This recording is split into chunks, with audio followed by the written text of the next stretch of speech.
Howdy folks, I'm Bouncy Beach Balls, boldly bouncing between barefoot beachgoers. I'm Amber. And here are more barefoot beachgoers for us to bounce between. So let's get started on that. And folks, today is a very special day. As you can see, Amber is with us. We're going to do a Tall Tale Tuesday. And what does that mean? It means that you get to guess which story Amber wrote and which story Brian wrote. So I'll let Amber explain the concept if she wants. Yeah, so we thought it'd be fun to come up with our own stories. So Brian gives us a title, and then we each write a story. So we're going to have 4 posts in total, 2 with the first title and 2 with the second title. And we wrote them completely independently. And so you get to see the different ways we approach the prompts, and you get to guess. And then at the end of the 2 stories, we'll reveal whose was whose and kind of talk about our motives. So, yeah, hopefully you enjoy this and let us know what you think of this little segment. Yeah, if you enjoy it, then we might do this like once a month or something. All right, folks, and our first 2 letters are titled, Am I the Jerk for Banning My Sister from My Wedding Over Her Quote-Unquote Ghost Boyfriend? I'm a 27-year-old female, and I have a sister, Melanie, a 23-year-old female. And while I love her, we've always had a bit of a strained relationship. She's the kind of person who makes everything about her and always has to be the center of attention. I don't even think she does it on purpose necessarily, but you can't even talk to her about it because then she'll start crying and saying that she's the worst and make you feel bad for even mentioning anything. Well, my fiance and I will be getting married next year, and recently we sent out our save the dates. We're having a small wedding, and we only want really close family and friends, definitely no strangers. Well, my sister wasn't seeing anyone as far as I knew, so I didn't give her a +1 when I sent out the invites. She called and asked if she could invite her boyfriend. I felt bad because she hasn't exactly been lucky in love, so I asked if it would be possible to meet him first. I figured that we could hang out a few times and get to know him so it wouldn't feel so weird having him there on the big day. She agreed, and we set up a time to meet at her house. I asked if I could bring anything, maybe some whiskey, because she and I are both fans, and she said, oh, he's not really a fan of other spirits. Her wording was a little weird, but I figured maybe he was just a booze snob. Well, on the day that we're supposed to meet him, my fiance and I show up, and my sister's house is completely dark. We originally thought that maybe they were out somewhere, and I had forgotten that we were meeting. We knocked, and my sister answered the door all excited, and led us into the kitchen. When we got there, she had candles all around the kitchen, and at the center of the table was an Ouija board. She knows that I don't mess with that kind of stuff, so I just freeze and I go, what in the world? She laughs and says, how else are we supposed to talk to him? He's a ghost. I asked her how she was going to bring a ghost to the wedding, and she said that she would bring a Ouija board and put it in his chair. She wanted a chair in the front row of the ceremony reserved for the Ouija board. And she expected him to have a plate at the dinner table because even though he can't eat, it would be exclusionary not to give him food. That's right, she expected us to drop $200 on a Ouija board so that her supposed ghost boyfriend wouldn't feel excluded. I told her that only people who could actually take up a seat were invited, and she said that I was excluding him for being materially challenged. We kept going back and forth until finally I uninvited her. Now she's crying foul to our family. My fiance is 100% on my side, but everyone else is just saying to humor her that family is family, and it would look bad not to have my only sister at my wedding. But I would rather not have her there than have everyone asking about why she's lugging around a Ouija board. Am I the jerk? All right, folks, so that was the first one. So far, who do you think wrote that one, Amber or me? Oh, and Amber wants to read the second one. So, am I the jerk for banning my sister from my wedding over her quote-unquote ghost boyfriend? I know the title is wild, but stick with me. I'm a 27-year-old female, and my sister is a 23-year-old female. My sister has always been a bit odd, to say it as nicely as I can. As a kid, she was always trying to be the center of attention and often acted out just so that the adults would pay attention to her. At first, It started off small things like her wearing a clown nose and honking it at everyone, or shouting, "Armadillo Power Hour," whenever someone asked what time it was. The most extreme example was when she made a bird nest hat with a rubber chicken on top of it and refused to even acknowledge that she was wearing it when asked about it. She would just go about her day to day wearing the hat for weeks while acting like it was perfectly normal. Well, this time, I feel like she has gone too far. Recently, I got engaged, and of course, there has been a lot of attention on my fiance and me. This extra attention seems to have really set my sister off. During our engagement celebration, my sister brought along her boyfriend. Honestly, he looks more like one of those Halloween tissue paper ghosts, except bigger. She basically took a balloon, put a sheet over the top, drew a face on it, and called it Jared. At first, I thought she was just joking, but she demanded that Jared be given a place at the table and even ordered a salad for him. I told her to cut it out, but she just blew up at me, called me judgmental and stuck up about her relationship, and asked why I couldn't just be happy for her for once in her life. I wanted to say more, but my mom pulled me aside and told me to let it go. She and my dad were paying for the dinner, so I didn't feel like there was much I could do at the time. My Uncle Devin tried to lighten the mood by saying that Jared looked a little pale and that maybe he should eat more iron. However, that just encouraged her. Now she's brought him to 2 family lunches, and I feel like I'm losing my mind because everyone is humoring her and acting like this is normal. Well, now we've sent out the wedding invites, and she replied that she has a +1. I know she hasn't started dating anyone, and I'm pretty sure she's going to attempt to bring Jared. I don't care what she does in her own life, but I don't want my wedding photos, seating chart, and reception speeches to become another performance piece about Jared. Would I be the jerk if I told her that Jared is not invited and that if she shows up with him anyway, she won't be allowed into the wedding? All right, folks. So those were the first 2 stories. Hopefully you enjoyed them. Now you can make your guesses about them while Amber and I talk about these stories. So Amber, what do you think of these 2 stories here? Well, should I reveal which one is mine? Well, we'll talk about them first Okay. so that people can get a chance to do this. So what do you think of the first story here, the first version? I mean, I think it's an interesting prompt. I think OP is not the jerk. I think in both these cases, the OP is being very reasonable and the sister is being a drama queen. Yeah, I mean, how similar do you think the posts are? I feel like they have the same underlying sister is a drama llama theme, but they went in really different directions with what she does to be the center of attention. Mm-hmm. Yeah, I think that they were pretty similar. I was surprised at how similar they were, in some respects, right? The first one was very much more like an actual, like, oh, this person is a real ghost, versus the second story is more like, here's some nonsensical charade type of thing, right? So I think that, like, it's an interesting take. So, folks, what do you think? Do you think Amber or I went with the more realistic one here? I mean, I guess it would be really nice if we had, like, a third person here who we could talk to. Maybe we can use a Ouija board to summon someone to No Ouija boards in this house. We are a Ouija board free household. So, we'll reveal who did what now. So, Amber was the first story. Yep. With the actual, like, Ouija board ghost. And mine was the second story. I don't know why, but when you were reading through it, I could barely contain myself at points in time. I was having a hard time. I was like, when you were reading mine, I mostly kept a straight face, but it was hard, Yeah. I mean, both of them have some lines that are just so clever, and so I'm glad I was able to read yours with a straight face. But I think that made it even funnier that, like, I'm just, like, powering through and you're over here, like, dying of laughter.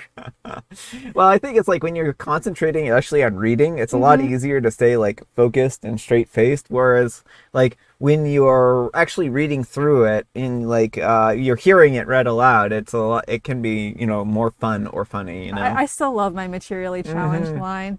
There are a couple lines in there that I was having a lot of fun with it. So that one and the spirit joke. Yeah, I thought they were both fun, and I thought they were both funny. So let us know what you folks think of those 2 stories. Now on to the next batch. Now that you have, like, a sample size of 2 stories, well, one maybe. 1 and 1. 1 and 1. We'll see if you can guess whose is whose once more. All right, folks, and our next letter is titled, Am I a jerk for making my brother sign a waiver to stay in my house? First time poster, long time lurker, so sorry for any mistakes. I didn't know where else to post this, but I wanted to get an outside perspective. I want to preface this by saying that while I love my brother, I don't really like him all that much, and I'm afraid that is clouding my judgment. We've always been kind of like oil and water, only that's generous, cause if you blend those, you get mayo. All you get with me and my brother mixed up is a bloody nose and a couple of missing teeth. Now, with all that out of the way, I always had a dream to live in a carnival when I was a kid. I love the fun houses, the mirrors, the mazes, the ball pits, the slides. We grew up poor, but with a little luck and a couple of business ideas that took off, I was able to build my dream home. It's like a carnival funhouse with hidden passages and surprises in every room. Because of that, there is a risk that a visitor could get hurt if they aren't careful.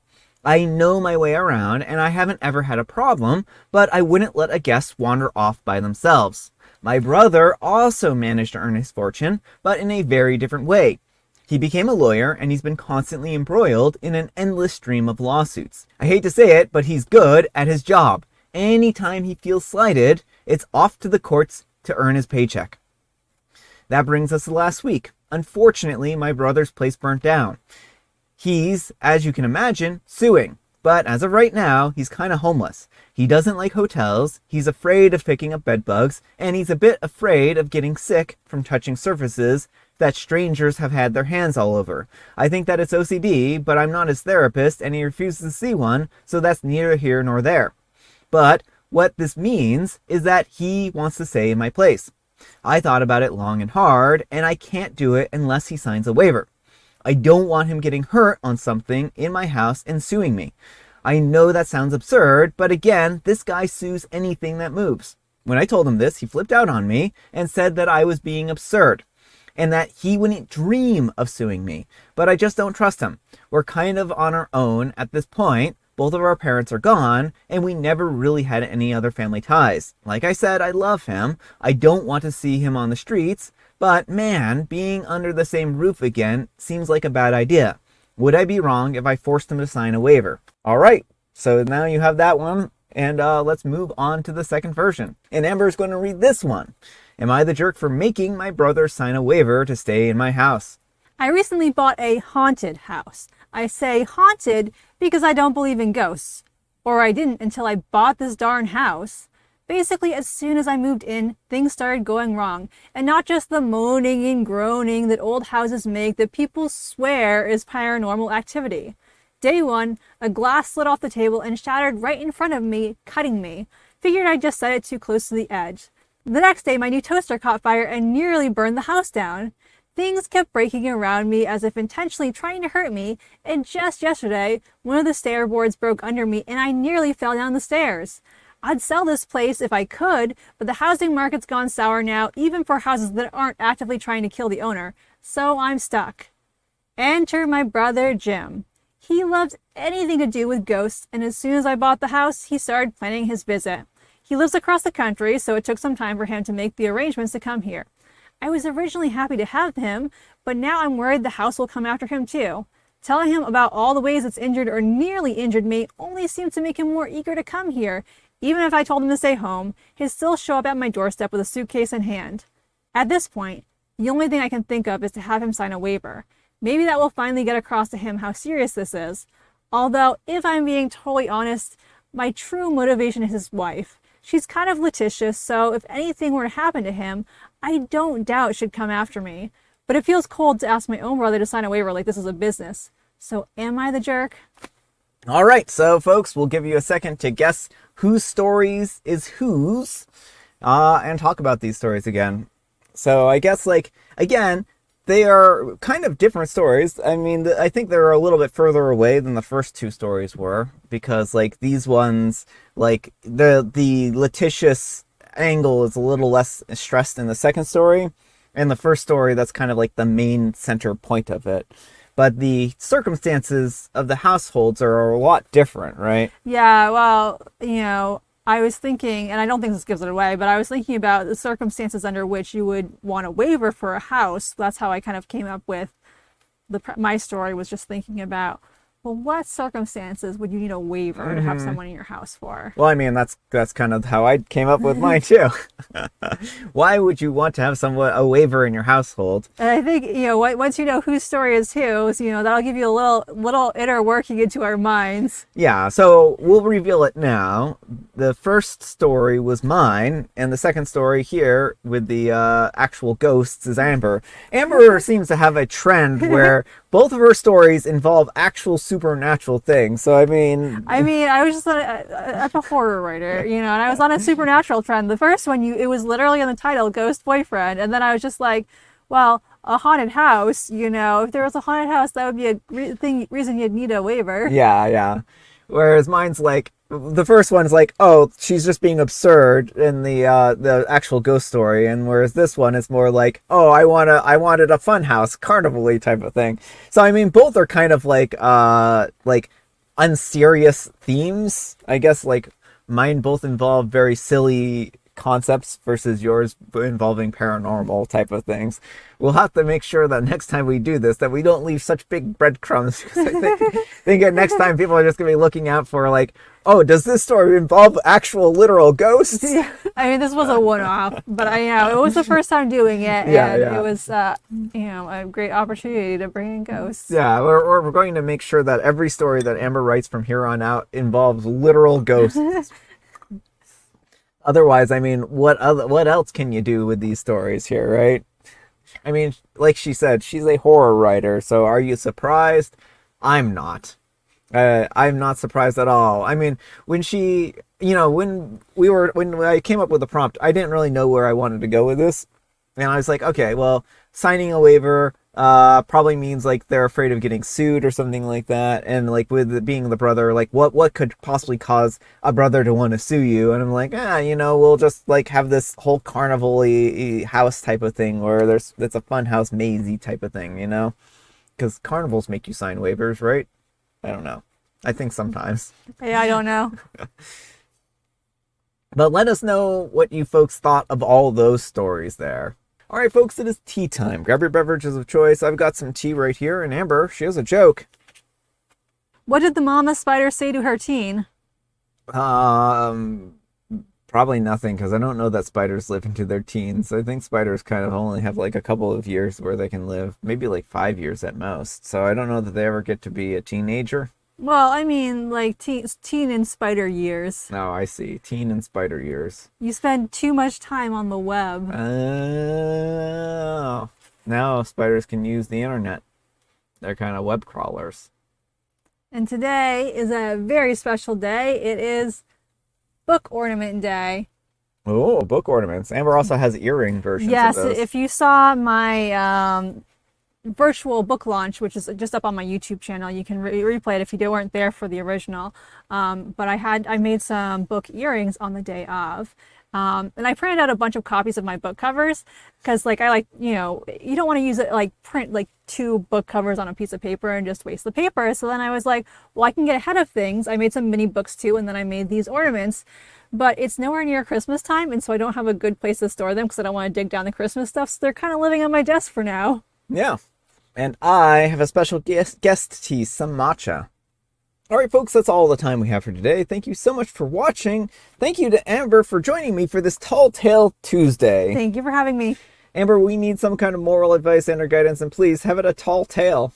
Once there was a skyscraper. It was very tall and had lots of stories. The end. And it also had a tail. The end. But thanks so much for watching, and we'll see you all tomorrow. Bye.